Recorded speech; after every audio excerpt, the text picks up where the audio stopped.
कधीच नाही चुकणार तुमचे फेवरेट टीव्ही शोज झी5 सोबत, तेही एकदम फ्री। सरकार चहा। ठेव तिकडं।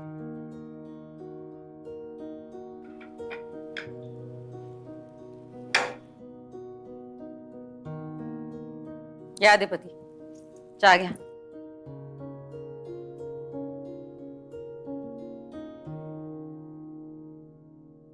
जे काही झालंय त्याचा विचार केला तरी डोकं फिरतंय आमचं।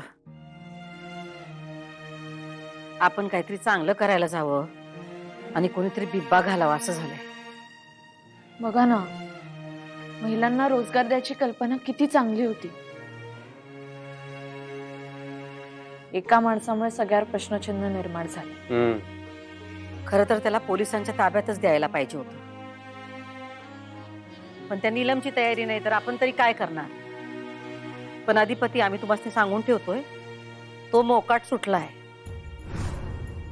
काही दिवस त्या नीलमला आणायला सोडायला एखादा माणूस ठेवा, तो बाहेर पण तिला तारास देणार नाही। तसंच करायला लागणार आहे।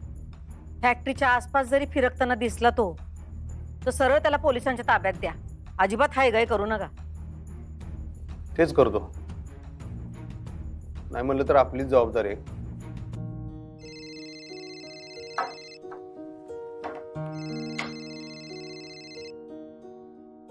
हा क्या बोल। तुम्ही सगळे निघून गेलात आणि ती मुकादमची माझ्या डोक्यावर बसली आहे।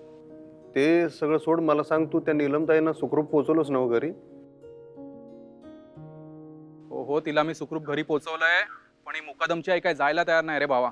का, काय झालं? गेल्या नाही तू त्या? अरे भावा, त्या जायलाच तयार नाहीत। त्या म्हणतात मुकादमला परत नोकरीवर ठेवा, त्याच्याशिवाय मी घरी जाणार नाही। आता कसं समजू मी त्यांना?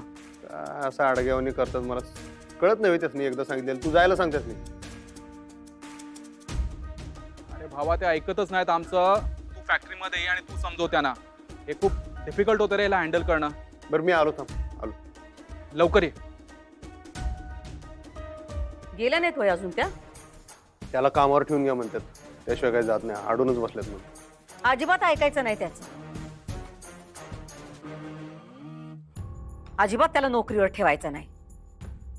त्याच्या आईला काही वाटत कसं नाही? सांगतो मी, जातो। तुम्ही जा आणि नीट समजावून सांगा। दादाजी,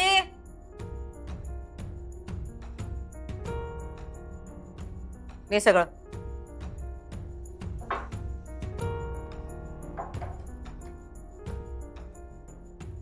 एवढं सगळं झाल्यानंतर परत नोकरीवर ठेवायला सांगतायत।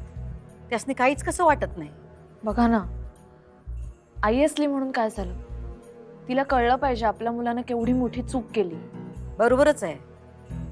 त्याच्या जागी आमचे अधिपती जरी असते का नाही, तरी आम्ही त्यासनी सोडलं नसतं। त्यांना माफी दिली नसती, शिक्षा केलीच असती।